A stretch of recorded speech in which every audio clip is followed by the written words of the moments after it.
அவர் கழுத்தைச் சுற்றி கைகளைப் போட்டு என்னை இழுத்த அந்த தருணம் என் வாழ்வில் மறக்க முடியாத ஒன்றாக மாறிப்போனது.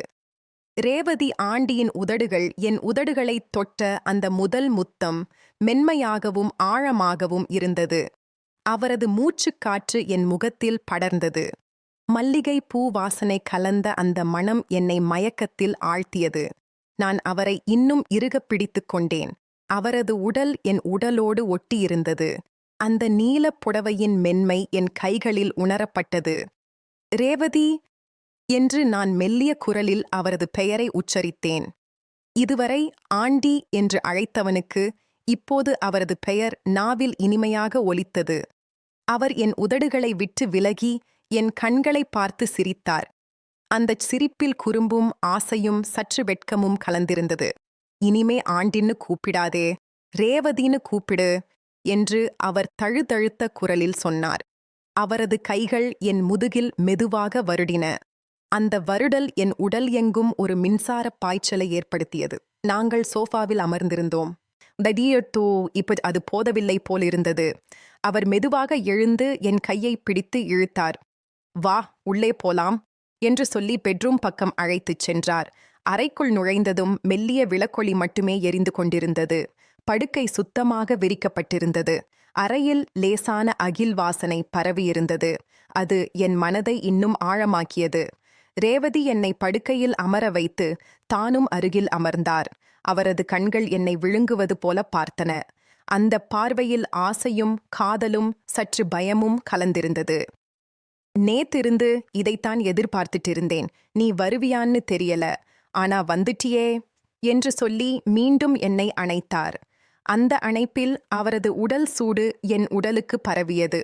என் கைகள் அவரது புடவையின் மடிப்புகளில் பயணித்தன. மெதுவாக, மிக மெதுவாக அவர் என் சட்டையை களைந்தார். நான் அவரது புடவையை விலக்கினேன். அவரது மென்மையான சதை என் கைகளில் தொடும்போது மின்சாரம் போல ஓடியது. மெதுவா, ரொம்ப நாளா இப்படி ஒரு தொடுதல் இல்லை என்று அவர் பெருமூச்சு விட்டார். அந்த பெருமூச்சில் அவரது தனிமையின் ஆழம் தெரிந்தது. நான் அவரை மெதுவாக படுக்கையில் படுக்க வைத்தேன். அவரது உடலின் ஒவ்வொரு வளைவும் எனக்கு புதியதாகத் தெரிந்தது. அவர் என் மார்பில் முகத்தை புதைத்து மெல்லிய முத்தங்களை பொழிந்தார். நான் அவரது இடுப்பை தழுவி மசாஜ் செய்வது போல வருடினேன். ஆனால் இம்முறை அது வலி நீக்குவதற்கு அல்ல, இன்பம் தருவதற்கு. அவர் கண்கள் மூடியிருந்தன. உதடுகளில் மெல்லிய புன்னகை. உன்னோட கைகள் மேஜிக் மாதிரி என்னை மறுபடி உயிர்ப்பிக்குது என்று முணுமுணுத்தார். நான் அவரது கழுத்தில் முத்தமிட்டேன். அவர் உடல் சிலிர்த்தது. அறையில் எங்கள் மூச்சுச் சத்தம் மட்டுமே கேட்டது. வெளியே மாலை பொழுது இருண்டு கொண்டிருந்தது. நேரம் செல்லச் செல்ல எங்கள் நெருக்கம் ஆழமானது. அவர் என்னை மேலே இழுத்து என்னோடு ஆகு என்று கிசுகிசுத்தார். நாங்கள் ஒன்றாக இணைந்த அந்த தருணம் சொர்க்கம் போல இருந்தது. அவர் விடும் மென்மையான அலறல்கள், என் பெயரை உச்சரிக்கும் குரல், எல்லாமே என்னை மயக்கத்தில் ஆழ்த்தின. அந்த இன்ப அலைகள் நம்மை இருவரையும் சூழ்ந்து உலகத்தை மறக்கச் செய்தன. மாற்றஸ் பிறகு ஆனந்தத்தில் சோர்ந்து ஒருவரை ஒருவர் அணைத்தபடி படுத்திருந்தோம். அவர் என் மார்பில் தலையை வைத்து, இது கனவா, நிஜமாவா என்று கேட்டார். நான் அவரது தலையை வருடி, நிஜம்தான், இனிமே எப்பவும் இப்படித்தான் என்றேன். அவர் சிரித்து, நாளைக்கும் வா, இன்னும் நிறைய இருக்கு என்றார். நான் தலையை ஆட்டினேன். அந்த இரவு முழுவதும் நாங்கள் பேசினோம். அவரது கடந்த காலம், தனிமை, கணவரோடு ஏற்பட்ட வேறுபாடுகள் எல்லாவற்றையும் பகிர்ந்தார். நானும் என் வாழ்க்கையைச் சொன்னேன். அந்த பகிர்வு எங்களை இன்னும் நெருக்கமாக்கியது. மறுநாள் காலை நான் வீட்டுக்குத் திரும்பிய போது என் மனம் முழுவதும் ரேவதியிடமே இருந்தது. வேலைக்குப் போகும்போதும் அவரது நினைவு வந்து கொண்டே இருந்தது. மாலையாகவும் வரை பொறுமையில்லை. சரியாக நேரத்துக்கு அவர் வீட்டுக்குப் போனேன். இம்முறை கதவை தட்டினேன். அவர் உடனே திறந்தார். இன்று சிவப்புச் சேலையில் இருந்தார். கண்களில் காத்திருப்பு தெரிந்தது. வா, உள்ளே என்று இழுத்து கதவை சாத்தினார். உடனே என்னை அணைத்து முத்தமிட்டார். இன்னைக்கு ஒரு சர்ப்ரைஸ் இருக்கு என்று சொல்லி சமையலறைக்கு அழைத்துச் சென்றார். டேபிளில் எனக்கு பிடித்த உணவுகள், சிக்கன் பிரியாணி, ரசம், பாயாசம் எல்லாம் தயார். நீ பிடிக்கும்னு செய்தேன் என்றார். நாங்கள் சேர்ந்து சாப்பிட்டோம். அவர் எனக்கு ஊட்ட, நான் அவருக்கு. அந்த சாப்பாட்டின் இனிமை எங்கள் உறவை இன்னும் ஆழப்படுத்தியது. சாப்பிட்ட பிறகு மீண்டும் பெட்ரூமுக்கு. இம்முறை இன்னும் ஆழமான அனுபவம். அவர் என்னை புதிய வழிகளில் இன்பம் தர கற்றுக் கொடுத்தார். அவரது தொடுதல்கள், முத்தங்கள், கிசுகிசுப்புகள் எல்லாமே புதிதாகத் தெரிந்தது. நாட்கள் செல்லச் செல்ல எங்கள் உறவு வலுப்பெற்றது. ரேவதி எனக்கு காதலியாக, நண்பராக, எல்லாமாக மாறினார். அவர் தனிமையை நான் நிரப்பினேன். நான் அவர் அன்பில் மூழ்கினேன். ஒரு வார இறுதியில் மழை பலமாக பெய்து கொண்டிருந்தது. வானம் கருப்பாக மாறி திடீரென்று பெரும் மழை கொட்டத் தொடங்கியது.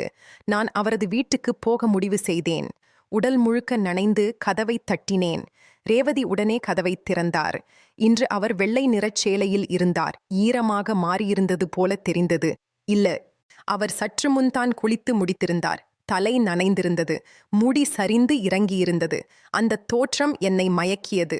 வா உள்ளே, இப்படி நனைஞ்சிட்டியே என்று சொல்லி என்னை இழுத்து அணைத்தார். அவரது உடல் சூடு என் நனைந்த உடலுக்கு ஆறுதலாக இருந்தது. அந்த அணைப்பில் மழையின் குளிர் மறைந்தது. அவர் எனக்கு ஒரு துண்டு கொடுத்து, உடைகளை மாற்றிக்கோ, உன் கணவரோட சில ட்ரெஸ் இன்னும் இருக்கு, அதை போட்டுக்கோ என்றார். நான் மாற்றிக்கொண்டு வந்ததும் அவர் சூடான காபி தயாரித்துக் கொடுத்தார். நாங்கள் சோஃபாவில் அமர்ந்து பேசினோம். இந்த மழையில் எப்படி வந்தே? வீட்ல யாரும் கேட்கலையா என்று கவலையோடு கேட்டார். இல்ல, அம்மா அப்பா வெளியே போயிருக்காங்க, நான் உன்னை பார்க்காம இருக்க முடியல என்றேன். அவர் சிரித்து என் தலையை தடவினார். மழை சத்தம் வெளியே அதிகமாகிக் கொண்டிருந்தது. ஏசியை ஆஃப் செய்து ஜன்னலை திறந்து வைத்தோம். குளிர்ந்த காற்றும் மழைத்துளிகளும் உள்ளே வந்து அறை முழுவதும் மழையின் வாசனை பரவியது. ரேவதி என் அருகில் இன்னும் நெருக்கமாக வந்து அமர்ந்தார். அவரது தலை என் தோளில் சாய்ந்தது.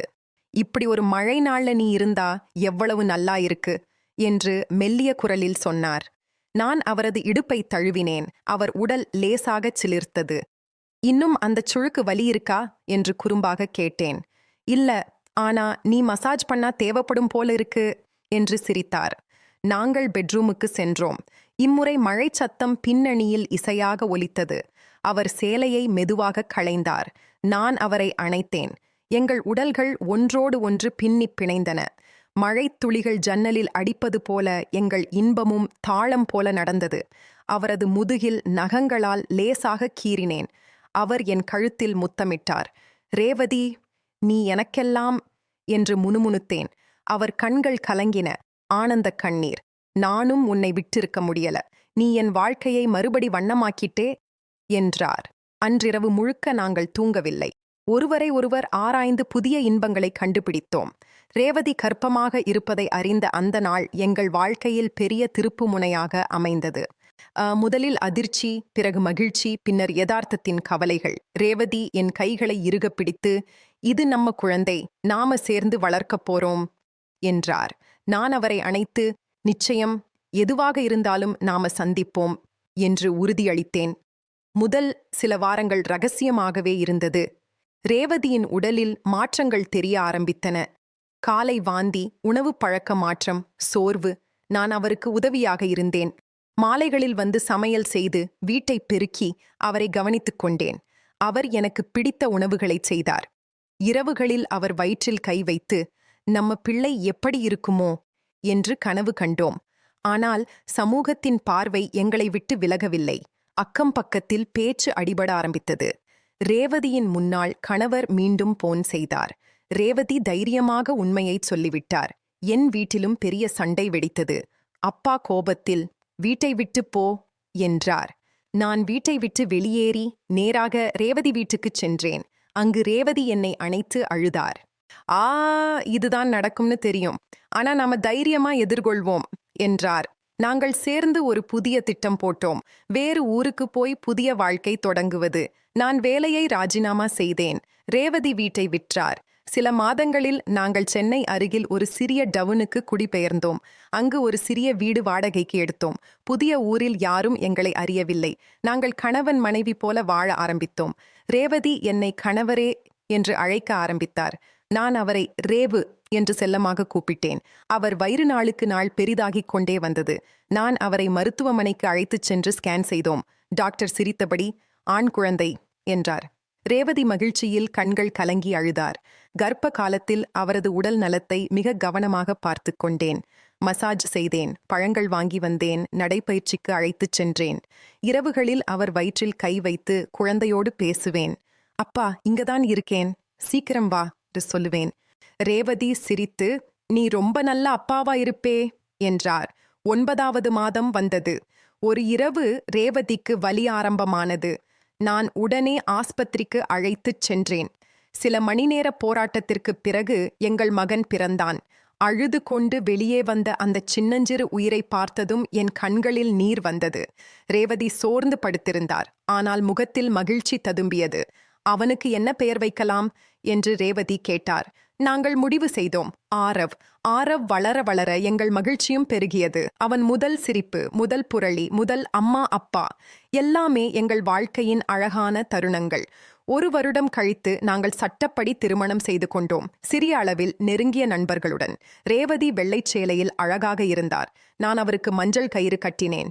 இனிமே நீ என் மனைவி என்றேன். அவர் கண்கள் கலங்கின. நாட்கள், மாதங்கள், வருடங்கள் சென்றன.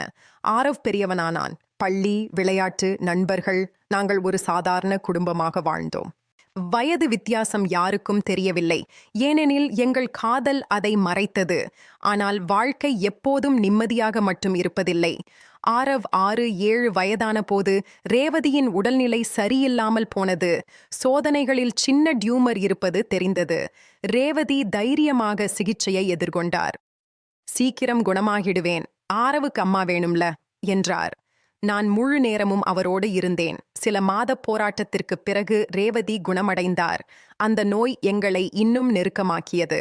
அதன் பிறகு நாங்கள் வாழ்க்கையை இன்னும் அதிகமாக கொண்டாடினோம். ஆரவின் பிறந்த நாள், பூங்கா, கடற்கரை, மலைப்பயணங்கள் எல்லாம் ரொமான்டிக்காக இருந்தது. ஆரவ் டீனேஜ் ஆனபோது அவனுக்கு எங்கள் கதையைச் சொன்னோம். அவன் ஆச்சரியத்தோடு, அப்பா, நீங்க ரொம்ப தைரியமானவங்க என்றான். இப்போது ஆரவ் கல்லூரிக்குப் போனான். வீடு கொஞ்சம் காலியாகத் தோன்றியது. ரேவதியும் நானும் மீண்டும் இருவர் மட்டும். இப்போ மறுபடி ஹனிமூன் மாதிரி என்று ரேவதி குறும்பாகச் சொன்னார். நாங்கள் லாங் ட்ரிப் போனோம். கேரளா பேக் வாட்டர்ஸில் ஹவுஸ்போட்டில் தங்கினோம். இரவு நட்சத்திரங்களை பார்த்தபடி காதலித்தோம். ஒரு மாலை அதே மழை பெய்யும் நேரத்தில் ரேவதி என் தோளில் சாய்ந்து, நினைச்சு பாரு, ஒரு இடுப்பு சுழுக்கு எப்படி நம்ம வாழ்க்கையை மாற்றிட்டது என்று சிரித்தார். நான் அவரை அணைத்து, அது சாக இல்ல, அது நம்ம அதிர்ஷ்டம் என்றேன். எங்கள் காதல் இன்னும் தொடர்கிறது. இடுப்புச் சுழுக்கு தொடங்கிய கதை ஒரு வாழ்நாள் முழுக்க அழகான காதலாக மாறியது.